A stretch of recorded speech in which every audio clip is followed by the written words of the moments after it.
Hi, this is Adam Ballenger, and I'm about to show you some clips from the weekend workshop on how a yoga pose can work, or how a yoga pose works. I would like to explain, however, before we get to some of the clips from the weekend workshop, that a yoga pose can work in a lot of different ways. The video clips that you're about to see in a moment explain some of the parts of practicing yoga on the yoga mat and doing posture work. Explain how some of the intricacies are a lot more traditional and much more deep to the concepts of consciousness than oftentimes get explained in a yoga class. The idea for the weekend workshop was to give students an idea on even more about what could be going on when they get onto the yoga mat and they start moving their body, directing their attention, and breathing in certain ways. The weekend workshop went on for many hours, so the clips that I'm about to show you only represent a small portion of it, but I hope they inspire you to understand even a little bit more than you may have already come introduced to at a yoga studio at some point with a teacher. So with that, I hope you enjoyed the video clips, and I hope they help your yoga practice. Yoga is intended to be good by reducing vrittis and helping you be more centered and have less suffering because of uncenteredness. So as a yoga practitioner, as a yoga teacher, you have to open up to this idea that nature's not out there. You are the first layer of nature that you experience, which is fantastic because you can change the state of your nature really fast by changing your posture, changing your food, changing how you position yourself on a yoga mat. And that's what you start to adapt to. So that last part, we're adaptive beings, we adapt to the nature we experience, our surroundings or whatnot. And this is the really cool part, we're continually adaptive. I mean, that's one of the best things that we do. And we even, like if we open up the doors and got more cool in here, even your breathing passageways would adapt almost immediately to bring in air differently accordingly to the temperature, which is fantastic. I mean, we're completely adaptive beings. It doesn't mean that we know how to adapt, and it doesn't mean we can always control what we're adapting to. So like if we walk outside, it's really hard to stare up into the sky and meditate the sun to go down in the next 20 minutes. That's hard. I've tried. I haven't done very well at it. But we can go outside and we can put on a coat. And this is what's so phenomenal. We live in places that we couldn't have lived 100 years ago. We're sustaining in different ways that we couldn't have 100 years ago. We're also, in this process, we're also creating some damage to the environment outside, to like our landscapes and whatnot, but we're also doing it to this nature. So when you get on the yoga mat, you experience your own posture. You experience your own position.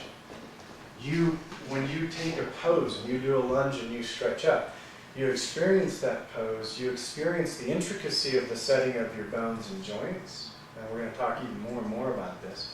You experience the tension, the pull, and the stress, or stretch too, that you put in different places. And your body will adapt. Now, it won't adapt as quickly as the breath, but it will adapt. So if you do a yoga practice fairly regularly, multiple days a week, and you do the fairly same yoga routine for the next 5 or 10 years, this is enough time to completely reshape the way your bones are actually formed. So we talk about the breath as one of the concepts of prana flowing, but every tissue in your body is also flowing. Yeah, so the breath is just one part.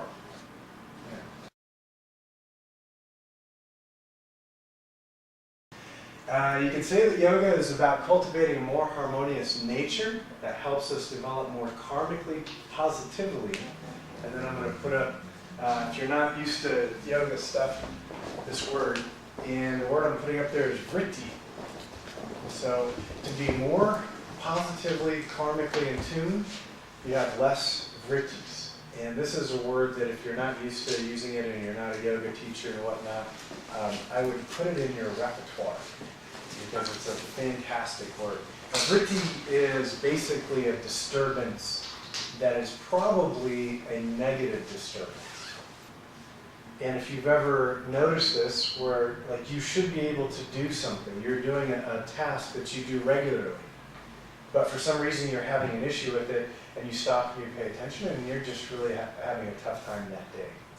Maybe somebody passed away, maybe something else went on, or heaven forbid you've got a hangover of some sort, sugar hangover, carbohydrate hangover, cough medicine hangover, or whatever it is. You know, this term hangover. You have so much vritti in you that these normal tasks are really hard for you. So the vrittis, and what they do is they keep us from being karmically positive. In other words, doing a good action that has a positive return.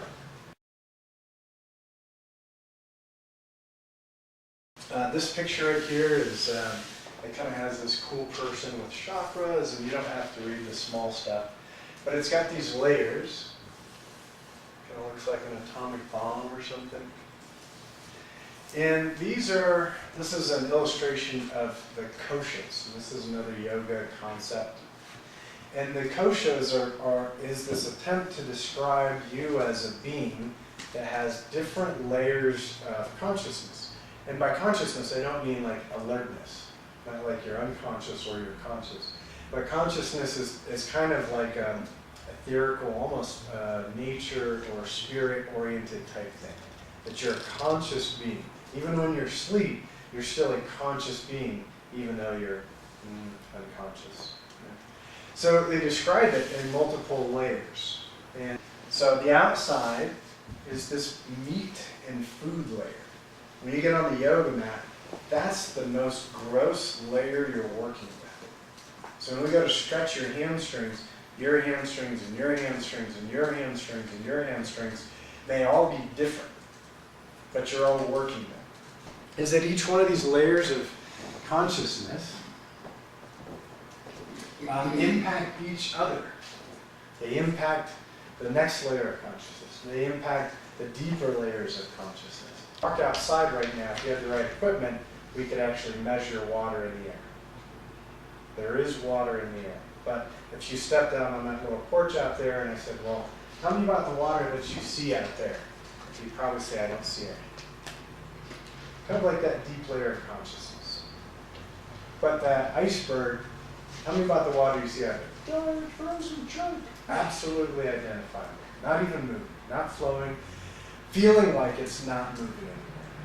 But if you did many science classes or if you lived up in the Northwest, that is moving. Constantly moving. In fact, that's the hardest water to stop moving. That thing would be almost impossible to stop. Couldn't build a dam to stop that giant ice chunk. So it's all flowing, all circulating, all moving, just like your layers of consciousness. This layer of consciousness is just as much a layer of consciousness as the thinking stuff.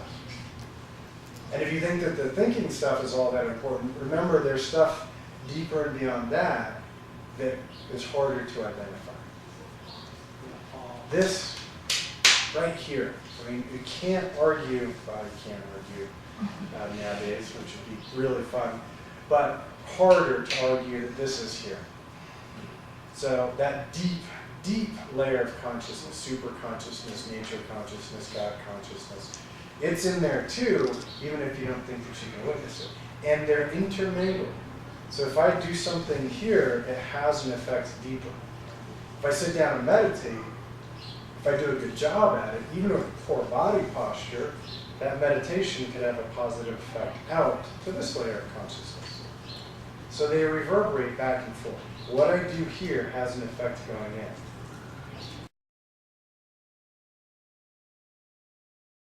But Hatha Yoga is a purificatory practice of your entire set of koshas. Its methodology is to work first through this layer. They're going to start to clean each one of those layers of nature. They're going to do an action to clean up. This is that karma concept again. So panchakarma is trying to clean up all of the 5 different states of nature of your own consciousness. Vritti is essentially anything that impedes anything up here, you getting closer to being more calm, more healthy, more cerebral. And those things are called toxins. So a torn hamstring is as much a toxin as corn syrup. A really bad torn hamstring could disturb you more than a full bag of Doritos. So what you do in the yoga pose, while you're trying to be purifying everything, could actually have some negative stuff going on for you, which means it's important of like how and why you do a yoga pose.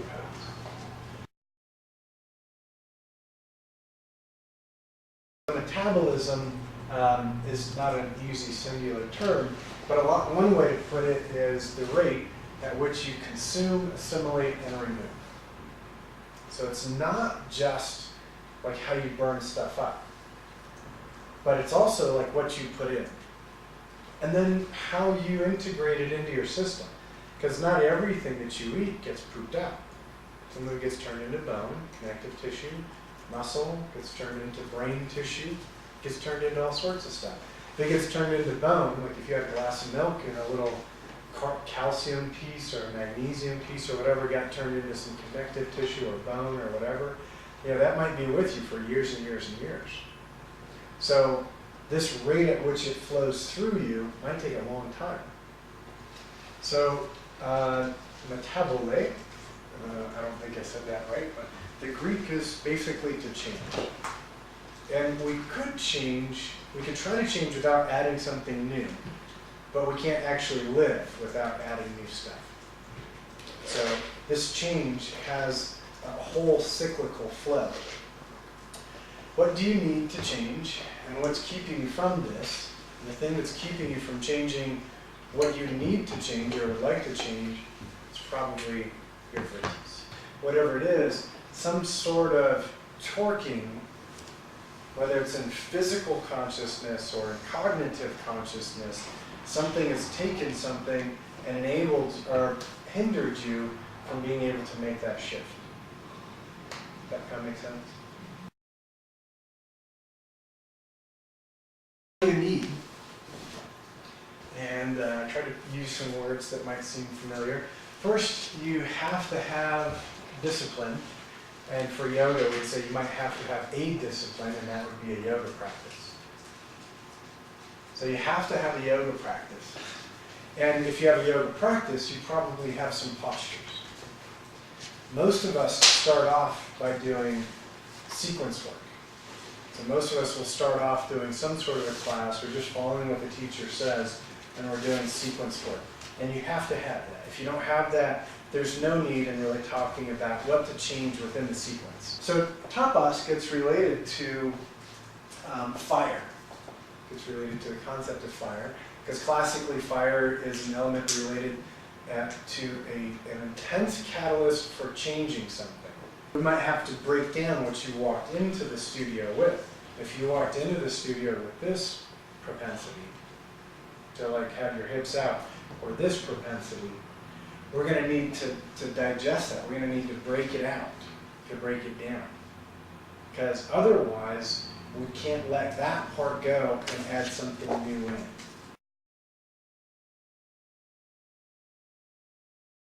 Doing a back bend is probably good for everybody who doesn't have a fused spinal column or a rod in their spine, but how much of a back bend to do and where to make your spine arch is huge. If there's a part that's already hypermobile, that part needs some restraint. In order for another part that doesn't move very much to begin to move, you're going to have to restrain where the movement naturally goes. But in essence, if this is what you create, you'll turn more into it. Kind of like if you only eat meat, you will be more like a meat eater. If you only eat vegetables, you'll be more, not necessarily, you'll be a little bit more like a vegetable than a cow. You'll be more like a meat eater and a vegetable eater. But you metabolized it. So you'll change in relation to this posture. And what this means up here is that you'll change the structure. You can even change the structure of your bones. Change, I'll show you a slide in a little bit. You can change the shape of your scapula. Like if I held out a scapula shoulder blade, that you could actually change the shape of that scapula given enough time of doing this, where I put more pressure for that bone to round over ribs that are more rounded than this. So given enough time, just like thoughts, just like foods, I will become more like that. And gravity is constantly pressing down. So this is actually natural. As you age, this is more natural than that. That there's nothing essentially that goes from your pelvis up to the front of your ribs and holds your chest up. That sucks. Like, I want that jacket. Having a bad day, just gonna put my little tent pole over there, up in there. Which means that given time, stress, injury, anxiety, anger, all sorts of stuff, or simply time, gravity, constant, muscle fatigue, muscle failure. So eventually this is going to happen unless you metabolize something else more. Unless you consume something else more, which is part of the idea of yoga asana.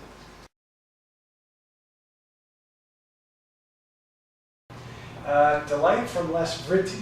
That's one of the first places. So if there's less distraction, and you just get more clear, even without going out and doing something, if there's less distraction or less vritti, if we sit down and we just turn all the sound off as best we can, then we turn down most of the vritti, but we don't actually do anything, most folks talk about it as if it was delightful. And this is a lot of times people's first delightful experience of meditation. Like if you're doing yoga poses just to be delightful, but not to actually be harmonious, not to actually reduce vrittis, not to actually do good, you can have fun on the yoga mat. You can do crazy radical stuff. I can talk you through these, but only after a large insurance waiver. And it can be fun. You might even go like, oh, I've never done that. And then the next day you wake up and you're like, I should never do that. It's horrible for me. But if we go through a fairly consistent practice with discipline and we reduce the vrittis, you'll generally feel more and more and more delightful. So good and delightful aren't the same thing, but oftentimes as the good goes up, the delight goes up. And this can even be with something that's painful. Yoga is intended to be good by reducing vrittis and helping you be more centered and have less suffering because of uncenteredness. That's yoga's real direction. So if I give you this math questionnaire and I jab you with a needle, and I just go like, all right, what's 8 times 10? Jab, jab, jab. Most likely, your brain goes to the jabbing needle, the stabbing stuff. Now, I'm not saying that everybody walks into the yoga room, with feelings of being stabbed, because most of us, whatever our stabbing stuff is, we're pretty good at it. We've had it for more than a couple days. So what we've done is we've built up some blinders, and we're good at blocking out most of the distraction. But the amount of energy we put into blocking it out as energy that's being taken away from our cognitive and conscious abilities to focus and do something. So everybody has filters that they're currently using to block out unrefined structure and tone in their body. If you're just coming to have fun, likely that you're also probably beating up your body. It's not logical, it's not reasonable to guess that you're not doing the good part of it, the exercise of trying to make sure that there's a discipline and restraint and alignment and technique and so on and so forth. It's really not reasonable to think that just by crapshoot, you got it all lined up really, really well. There's so many joint structures, there's so many mechanisms, there's so much mechanics, there's so many tendons and ligaments and muscles in your body. It's not reasonable to think that without some refinement, you got it great, or even really well from the get-go. None of the really good yoga practitioners that I know would say that. Even for their own practices. I've been working out for well over 20 years now, and I'm a different body than I was 10, 15, 20 years ago, so I still have to continue to change it. I am changing, so I continue to have to change it for good. It's really hard for me to enjoy funness if there's not a bunch of goodness going on. That's a tough one. Which begs that at some point, if and when you're ready and your practice is steady enough, refine it.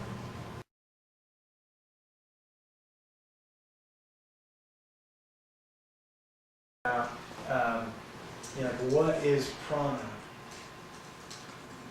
It's not just energy, but for us especially, it's how it moves. It's how it shifts. In our body, we experience this energy in the form of matter. Cold, clean energy. Regardless if you believe that it's clean energy or not. They say it's energy. Chunk, just a chunk. But they say it's energy. If you go and look at, if you go and watch news and they talk about stocks and stuff like that, you could buy stocks and energy index area.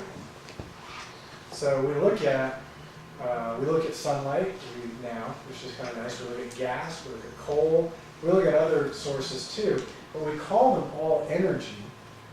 So this isn't like a new thing, but most of the energy that we tangibly experience, that we know that we're experiencing, is coming to us in the form of something solid and matter. Like for my 3-year-old, he gets tired and he doesn't want to eat his food and stuff like that. I'm sitting there going like, you need fuel, you're going to need energy so that you can play flying, breathing, fire-breathing dinosaurs with your buddies. You don't want to be the first one out of energy. So he's not eating energy like some etheric electrical current passing through the cosmos. He's eating a solid substance. So our body, we experience prana as energy in the form of matter. This is where most of us recognize it the most. And so this literal stuff is that conscious prana. If we went back to the koshas, on the inside, deeper layers, it's less tangible, but it's still energy. It's still energy in the form of matter, and just like that water vapor, at some point it's no longer physical matter. That might be more like a vapor, breath or something. And then eventually it goes into something where it's almost unidentifiable, but we know it's there because we're reasoning folks. Where and how the energy flows determines, this is probably one of the most important parts for this whole first section. Where and how the energy flows determines our physical makeup and our conscious body, muscle, bone, fat, connective tissue. And we can influence where and how it flows. Stress. This is a really neat thing. If we want to break it down to kind of a common Western term, it almost all comes down to stress. And there's two really basic types of stress that should make you happy. We just ran into two. One is distress. And distress is, for generality, it's more negative stress related to an unwanted buildup or breakdown. So if I do my cobra pose with constantly hyperextended elbows, the tissue up here is going to build up thick. The connective tissue in the front of the joint will get really thick to try to prevent more movement there, but it's also going to lose some of its elasticity, and that would be unwanted. And the bone that's back here might also build up the bone spur. And it's my posture, gravity going through my posture, that's doing that. So that could distress the joint. Now, if I did maybe some different alignment somewhere in the body, EU eustress. And this stress is often considered more positive stress, related to more wanted buildup and more wanted breakdown. So a neat thing in your body is almost all development, all shifting and changing, for the most part, is related to positive and negative stresses.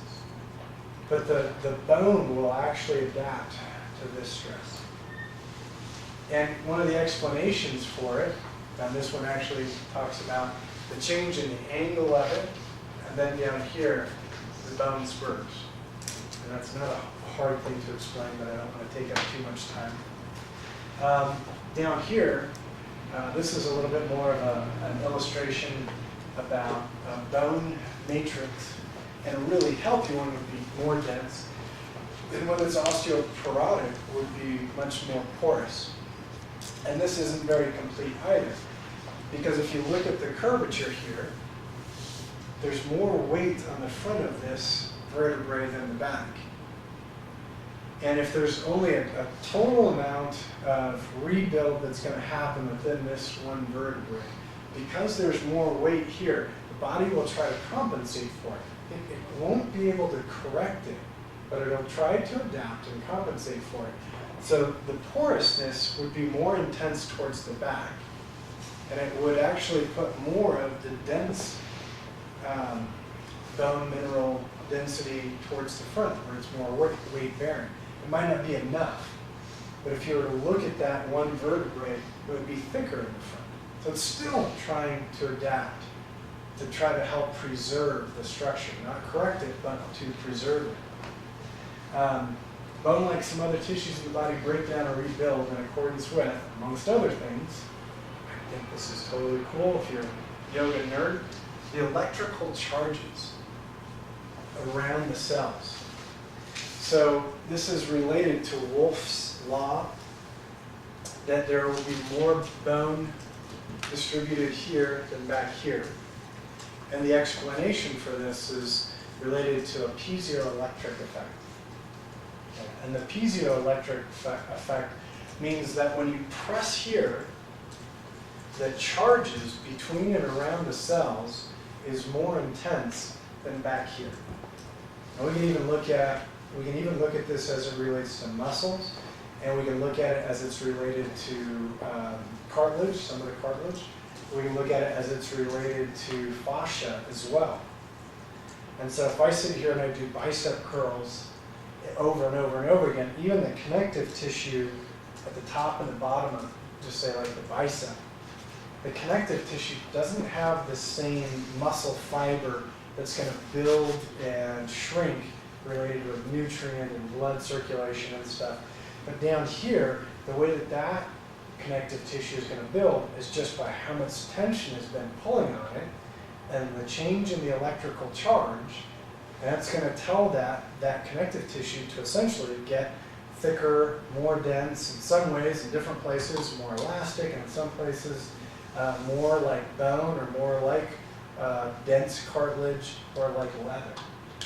And so it really kind of gets down to it, are you putting the right charge of electricity for the positive or the negative buildup and breakdown?